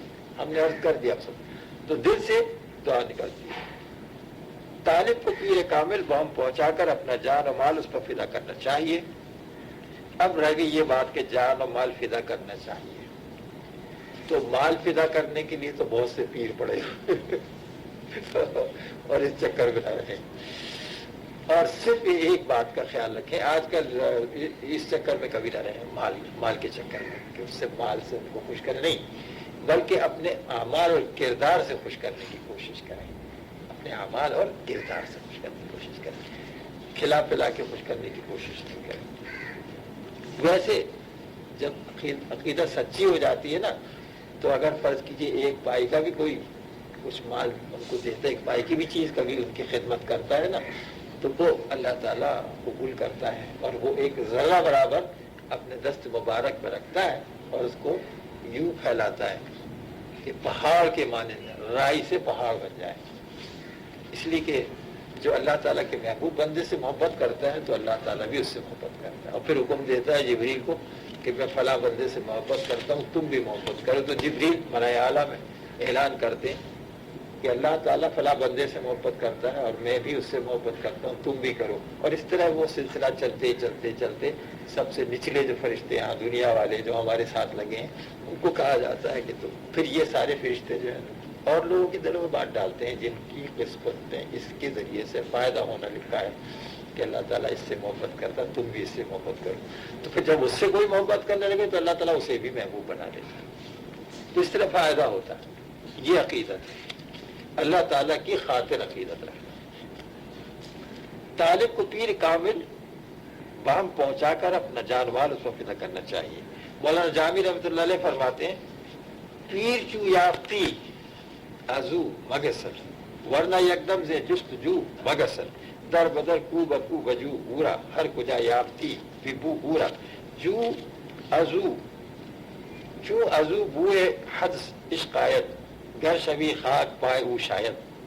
ہاں، یہ چھوت کی بیماری لگ جاتی ہے، چھوت کی بیماری اس کو اللہ میاں سے عشق ہے، جو اس کے ساتھ بیٹھے گا تو اس کو بھی یہ بیماری لگ جائے گی. اس کو حضور سے عشق ہے، جو اس کے ساتھ بیٹھے گا اٹھے گا اس کو بھی یہ بیماری لگ جائے گی. چو ازو بوئے حدث عشق آیت گر شبی خاک پائے او شاید بردر او مقیم قائم باش تابوت جا بجا ملازم باش حرف خود برتراش روز بروز سبق فقر و درس عشق آموز تاکہ آیا فرد دولت او نسبت جذب و عشق پر تو فرو. اچھا، اب یہ فارسی کے اشعار اس میں ریاض الفقر میں اصل کتاب میں بہت کثرت سے ہے، ایک کتاب پوری موٹی ہو جائے. تو جتنے ایسے جو بہت ضروری اور موقع محل کے لحاظ سے ان کا انتخاب کر لیا ہے جو بڑے لوگوں کے، تو یہ چند اشعار، اور اس میں چونکہ ترجمہ نہیں تھا یہاں ترجمہ بھی ہے.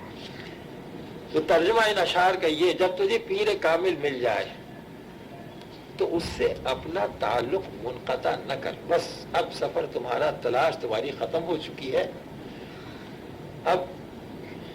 اب صرف یہ ہے کہ یہ جو تمام وائرنگ کی ہوئی ہے اس کے ساتھ اپنا کنیکشن جو ہے لگا دو. اب اس کے بعد کہیں اور جانے کی ضرورت نہیں. جب تجھے پیر کامل مل جائے تو اس سے اپنا تعلق منقطع نہ کر، اور اگر پیر نہ ملے تو ایک دم بھی اس کی جستجو سے ہرگز باز نہ رہے. جب تک نہیں ملے تو تلاش کرنا چاہیے، جب مل گیا تو تلاش ختم ہو گئی. بس اب صدق کے ساتھ اپنے کام سے لگ جائے. اسے در بدر کو بکو تلاش کر جب نہیں ملا ہے تو، جہاں کہیں بھی اس کا پتہ و نشان ملے اس کی جستجو کر. جب تجھے پیر میسر ہو جائے تو اور تو اس کے اندر عشق الہی کی بو پائے تو ایسے پیر کی تو خاک پا ہو جا، کیونکہ ہمیں بھی بیماری لگ جائے گی نا. تو تجھے یہ بات زیب دے گی. یہی وہ شیخ ہے کہ جس کے در پر تو مقیم ہو جا اور استقامت سے اس کی صحبت میں رہ. جب تک کہ تیری جان میں جان ہو اس کی صحبت اور خدمت کو خود پر لازم کر لے. اپنی خودی کا ہر حرف روز بروز اپنی ذات سے محو کرنے کی کوشش کر. اپنی خودی، وہ جس کا ذکر آیا تھا نہیں کہ وہ گھوڑے کی لیس صاف کرنے کے لیے لگا دیا، تو یہ کیا ہمارے اندر جو ایک رعونت ہے، خودی ہے نا، تو اس کو مٹانا ہے. تو سارے وقت کوشش یہ کرنا ہے ان کی صحبت میں. اب تو خیر نہیں لگاتے، نہ ہمارے پاس استول، نہ آپ لوگوں کو گھوڑے پہ لگا سکتے، نہ وضو کرنے لگا سکتے.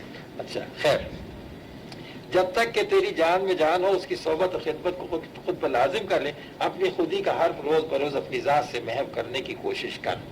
اپنی خودی کو مٹا، اپنی رعونت کو ختم کر. قبلہ فرمایا کرتے تھے کہ یہ جو نفس ہمارا ہے نا، تو یہ بنا ہے ربوبیت کے نور سے. ربوبیت کے نور سے عمر کرنے کی چیزیں، یہ چونکہ اللہ تعالیٰ نے ربوبیت کے نور سے بنایا اس کو، تو جیسے فرعون ہے وہ خود رب بن بیٹھا، خود رب بن بیٹھتا ہے. اسی لیے اس کے اندر یہ رعونت ہے، یہ تمام چیزیں ربوبیت کبریائی ہے نا، تو اس کا دعویٰ کرنے لگتا ہے. وہ چیز جو ہے نا وہ اس سے نقصان پہنچاتی ہے. مطلب خیر، تو اس کو مٹانا ہے، خودی کو مٹانا ہے. اسے کہتے ہیں خودی کو مٹانا. اپنی خودی کا حرف روز بروز اپنی ذات سے محو کرنے کی کوشش کر کے تو اور تیری انانیت باقی نہ رہے، ہم باقی نہ رہیں، ہمارا وجود مٹ جائے. وجود کس کو کہتے ہیں؟ یہ بات کئی مرتبہ ہو چکی ہے. ہم یہ چاہتے ہیں، ایسا ہونا چاہیے، ہماری یہ خواہش ہے، ہماری یہ مرضی ہے، یہ وجود ہے. جب ہماری یہ سب باتیں نکل گئیں، ہم کیا چاہتے ہیں؟ ہم وہ چاہتے ہیں جو اللہ تعالیٰ چاہتا ہے، ہم وہ چاہتے ہیں جو نبی کریم صلی اللہ علیہ وسلم چاہتے ہیں. تو اپنے پورے شعبہ حیات کو جب اس پر ڈھالیں گے تو کہیں گے کہ ہمارا وجود مٹ گیا. اب جو ہمارا وجود مٹ گیا تو اللہ تعالیٰ دوسرا وجود دے گا جو پہلے سے زیادہ قوی ہوگا، پہلے سے زیادہ طاقتور ہوگا، پہلے سے زیادہ، اور اس میں پہلے کے مقابلے میں زیادہ نور ایمان ہوگا. اور اس وجود کے ذریعے سے جو اللہ ہی کی طاقت سے چلے گا، اب جو ترقی ہوگی اس کی انتہا نہیں، بہت ترقی کرتا ہے.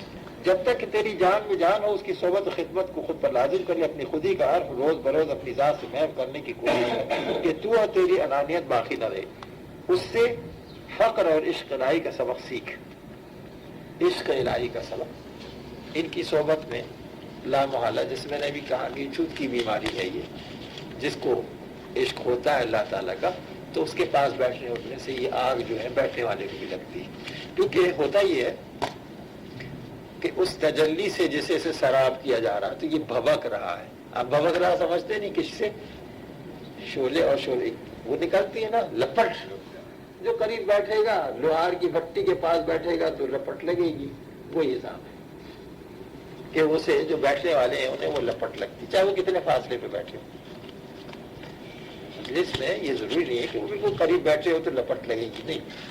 بہت دور بیٹھے ہوں، فرض کیجیے بہت بڑا مجمع، بہت دور، دو غوث پاک کی محفل بہت بڑی بڑی ہوتی تھی اور وہ لپٹ لگتی جسے بڑا برا حال ہوتا تھا اس کا. خیر، اس سے فقر اور عشق الہی کا سبق سیکھ تاکہ جب تو فرد بن جائے، فرد یعنی سوائے اللہ تعالیٰ کے اب کسی سے کوئی تعلق نہ رہا، ہر چیز ہماری چلی، تو اس کی دولت و نسبت، اس کی دولت و نسبت جذب و عشق تجھ پر مستولی ہو جائے اور مشتعل ہو جائے.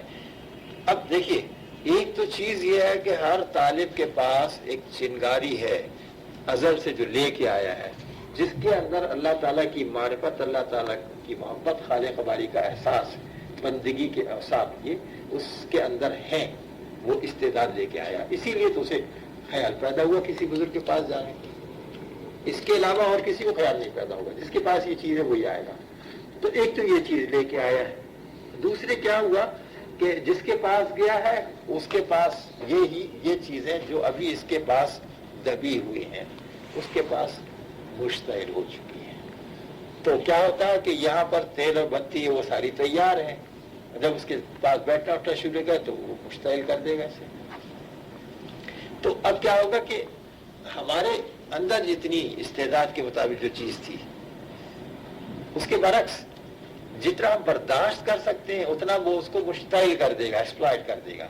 تو اس کے اندر جو نسبت ہے اللہ تعالیٰ سے محبت کی نسبت ہے، اللہ تعالیٰ کا جذب اس کے اندر ہے، حضور نبی کریم صلی اللہ علیہ وسلم کی محبت، حضور کی طرف کا جذب اس کے اندر ہے، حضور کا عشق ہے، اللہ کی محبت ہے، اس طرح کی تمام چیزیں، بندگی کے کمالات ہیں، تو یہ ساری چیزیں یکلخت آ جاتی ہیں.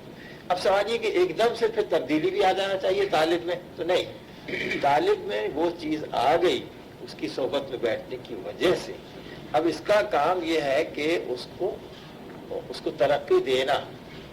یعنی ترقی کس طرح دے گا؟ وہی شریعت کے اعمال اختیار کر کے، وہی عمل صالح اختیار کر کے، جیسے جیسے یہ چلتا رہے گا اور وقت گزارتا رہے گا، پابندی کرتا رہے گا، اپنے دیگر دنیاوی امور کو بھی اللہ تعالیٰ کی مرضی کے مطابق انجام دیتے ہوئے، تو پھر یہ جو اس کی استعداد ہے وہ اور وہ جو جذب کی نسبتیں ہیں ساری کی ساری، وہ دونوں مل کر کے اس کو مشتعل کر دیں گے. فقر عشق الہی کا سبق سیکھ، جب تو فرد بن جائے، تاکہ جب تو فرد بن جائے تو اس کی دولت و نسبت جذب عشق تجھ پر مستعلی ہو جائے، وہ چھا جائے گی، محیط ہو جائے گی تیرے اوپر اس کی یہ تمام نسبتیں. اور تیری جو نسبت ہے، تیرے اندر جو کمالات ہیں، وہ ابھی ایک چنگاری کی شکل میں تھے تو وہ ایک شعلہ بن جائیں گے، مشتعل ہو جائیں گے. مطلب یہ کہ اب کام کرنے.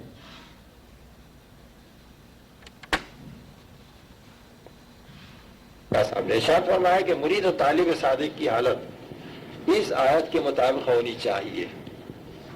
حتی اذا ضاقت علیہم الارض بما رحبت وضاقت علیہم انفسهم لا ملجأ من اللہ الا الیہ. مطلب یہ ہے کہ جو لوگ بندہ خاص حق ہیں باوجود تکالیف بے تعداد اور پریشانی بے حد کے، سوائے ذات حق کے،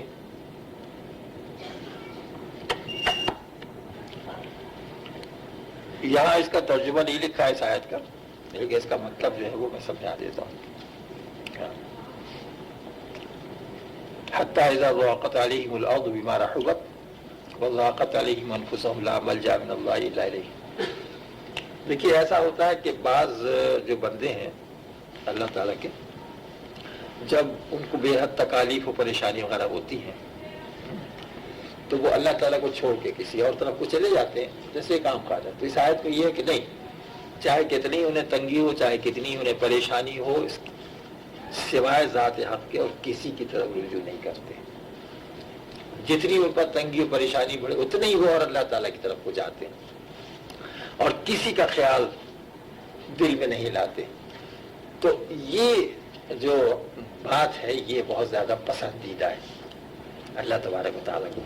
جیسے وہ حضرت موسیٰ علیہ السلام، حضرت موسیٰ علیہ السلام ہیں، اللہ تبارک و تعالیٰ سے دریافت کیا کہ اللہ تعالیٰ یہ بندے کی کون سی ادا جو ہے تجھے سب سے زیادہ پسند ہے، کون سا فعل بندے کا سب سے زیادہ پسند ہے، پسندیدہ فعل تیرے نزدیک. تو اللہ تعالیٰ نے کہا کہ موسیٰ جب تم چھوٹے تھے، بچے تھے، اور تم فرض کرو تم نے شرارت کی کوئی، تو تمہاری ماں نے تمہیں ٹھوکا، تنبیہ کی، تو جب وہ مارتی تھی ماں تو تم اسی سے چپکتے تھے، اسی کی طرف کو جاتے تھے. روتے جا رہے ہیں، پیر سے منہ چھلتے جا رہے ہیں اور ماں سے چمٹے چلے جا رہے ہیں. تو بس یہی بات مجھے پسند ہے بندے کی کہ کچھ بھی ہو جائے، اس پر کتنی مشکلات آئیں، بس وہ میری ہی طرف کو رجوع کرے، میں مجھ سے ہی چمٹے، کیونکہ دینے والا تو میں ہی ہوں نا. ایسے ہی مرید کو چاہیے کہ وہ شخص کیسی ہی دقت و وحشت میں رکھے اور آسائش اور آرام میں کمی کر دے. شخص کے تمام قول و فعل کو مناسب و بہتر سمجھ کر ہمتاً اس کی طرف رجوع رہے. اس جگہ قبلہ سوال کیا کرتے تھے کہ بھائی یہ ایسا کیوں کرے آدمی، خواہ شیخ کی بات کو کیوں مانے. لوگ اعتراض بھی کرتے ہیں، ارے یار یہ تو بس فلاں بزرگ کے پاس جاتا ہے، اس کو بزرگ سمجھ، بس اس کے لیے تو انہی کا قول پتھر کی لکیر ہے. اچھا پھر اس قول کو انہوں نے شیخ کی طرف نسبت کر دیا اور بہت زیادہ اعتراضات اس پہ چلتے ہیں کہ بھئی کیا بات ہے. تو سب سے پہلے یہ کہ وہ جو شیخ ہے اس طرح کا کہ جس کی اس طرح اتباع کرنا ہے کہ جو بات وہ کہے اسے تسلیم کر لو، اس کی خلاف ورزی قطعی نہ کرو، یہ وہ شیخ ہے کہ جس کا کوئی قول اور فعل اللہ تعالیٰ کی حکم، نبی کریم صلی اللہ علیہ وسلم کی سنت کے خلاف نہیں ہوتا ذرہ برابر. تو جو کچھ وہ کہتے ہیں وہ بات وہی ہوتی ہے جو اللہ اور رسول کہتے ہیں. تو اس قسم کے جو شیوخ ہیں ان کی بات کو اس طرح آنکھ بند کر کے تسلیم کرنے کا حکم دیا گیا ہے، اس لیے کہ ان کی باتوں کو تسلیم کرنا اور اس پر عمل کرنا جو ہے دراصل اللہ اور رسول کی بات کو تسلیم کر کے عمل کرنا ہے۔ اب کسوٹی اس کی کہ یہ کیسے سمجھا جائے صاحب کہ وہ اس طرح کی بات کرتے ہیں، بہت آسان، جتنی باتیں وہ کرتے ہیں آپ شریعت کے احکام پڑھے ہوئے ہیں، قرآن شریف ہے، احادیث ہیں، یہ ہے وہ ہے، آپ ان کا مطالعہ کریں گے تو آپ کو خود ہی پتہ لگ جائے گا کہ وہ سوائے اس کی دوسری بات ہی نہیں بتاتے، تو کیوں ان کی بات سے انکار کیا جائے؟ یہ ہے اصل۔ تو قبلہ کہا کرتے تھے کہ بھائی صرف اس وجہ سے کہ وہ چونکہ اللہ اور رسول کی باتیں ہمیں بتاتے ہیں، جیسے نبی کریم صلی اللہ علیہ وسلم کے بارے میں سرٹیفکیٹ قرآن شریف میں موجود ہے، وَمَا يَنطِقُ عَنِ الْهَوَىٰ إِنْ هُوَ إِلَّا وَحْيٌ يُوحَىٰ، یعنی آپ اپنی خواہش سے کبھی نہیں بولتے تھے، کبھی نہیں بولتے ہیں، اور جو کچھ بھی آپ بولتے ہیں، جو آپ کا نطق کلام ہے، وہ خالص وہی ہے جو ہم ان پر وحی کرتے ہیں، ہے نا؟ تو جو بات آپ کی زبان سے نکلے گی وہ خالص وہی، آپ کی ہر ایک بات کو ماننا، یہ نہیں کہ نہیں یہ تو بات ٹھیک ہے، یہ تو ہماری دین کے لیے اور یہ دنیا کے لیے، تو یہ دنیا والی ہم بہتر سمجھتے ہیں، نہیں، اس لیے کہ ان کو اللہ تعالیٰ نے بتائی ہے، اور اللہ تعالیٰ کہتا ہے کہ الا یعلم من خلق وهو اللطیف الخبیر، کیا وہ نہ جانے جس نے تم کو پیدا کیا، تو مخلوق کو جس نے بنایا سب تو وہ جانتا ہے، ہماری ہر چیز کو جانتا ہے، اور اس کے مطابق اس نے احکام دیے ہیں۔ تو یہ کیسے ہو سکتا ہے ہم کہ نہیں صاحب یہ تو بات ٹھیک ہے، دین میں تو ٹھیک ہے، دین کی ہم بات مانتے ہیں، اور دنیا کے معاملے میں ہم یہ بات نہیں مانتے، تو بات تو خلاف ہو گئی نا، کہ وہ زیادہ بہتر جاننے والا ہے، اس پر ہمیں فوقیت حاصل نہیں ہے، وہ عالم الغیب ہے، علیم ہے، اس نے ہمیں پیدا کیا، جانتا ہے، وہ ہر ایک چیز کو جانتا ہے، اس کے مطابق احکام دیے ہیں۔ تو ابھی جو بات ہمارے سمجھ میں نہیں آ رہی ہے اور اس کو ہم غیر فطری جیسا سمجھ رہے ہیں، ناقابل عمل سمجھ رہے ہیں، تو یہ ہماری عقل کا فضول ہے۔ خیر، تو اسی کا شیخ کے تمام قول و فعل کو مناسب و بہتر سمجھ کر ہم مطلب اس کی طرف رجوع رہے، اسی کا متی بنا رہے۔ تو شیخ سے یہاں مراد اس قسم کے لوگ کہ جن کے تمام اقوال اور افعال اللہ اور رسول کی مرضی کے مطابق ہوتے ہیں، ان کی اطاعت اس درجے میں کی جائے گی، اور اس کے علاوہ جو دوسرے ہوں گے کہ جو خلاف شریعت کو یہ احکام دیتے ہیں، اللہ کے احکام کے خلاف کوئی بات کہتے ہیں، ان کی اطاعت نہیں کی جائے گی۔ عقیدت اور ارادت مرید کی طرف سے ہے، اور دستگیری اور اعانت شیخ کی طرف سے ہے۔ بعض طالب صادق ایسے راسخ الاعتقاد ہوتے ہیں کہ محبت شیخ ان کے دل میں روز افزوں ہوتی جاتی ہے، اور یہاں تک محبت رنگ لاتی ہے کہ جذب محبت طالب سے شیخ کے دل کو طالب کی طرف کشش ہو جاتی ہے۔ طالب کے اندر محبت کا جذبہ ہے تو وہ خود کھینچ لیتا ہے ان کے دل کو اپنی طرف کو۔ اچھا، پھر اصول جو ہمت اور توجہ کا ہے وہ یہی ہے سیدھا سادہ کہ اگر ایک طالب ہے، دو طالب ہیں اور شیخ ہے، اچھا اب ایک طالب ایسا ہے کہ شیخ کہتا ہے کہ نہیں یہ مجھے پسند نہیں ہے، میں اس کو کوئی فائدہ نہیں پہنچاؤں گا۔ دوسرا طالب ایسا ہے کہ وہ کہتا نہیں ٹھیک ہے یہ مجھے بہت پسند ہے، اس کو بس ہر طرح کے فائدے پہنچاؤں گا، اور اپنی ہمت و توجہ اس کی طرف کو کریں گے۔ فرض کرو ایک ایسا شیخ یہ کہتا ہے، اب دونوں جاتے ہیں اور برابر جاتے آتے ہیں۔ اب فرض کیجئے کہ وہ جس کو کہتا ہے کہ ہم اس کو فائدہ نہیں پہنچائیں گے، یہ ہمیں پسند نہیں ہے، وہ صادق ہے، سچا ہے۔ سچا کس بات میں؟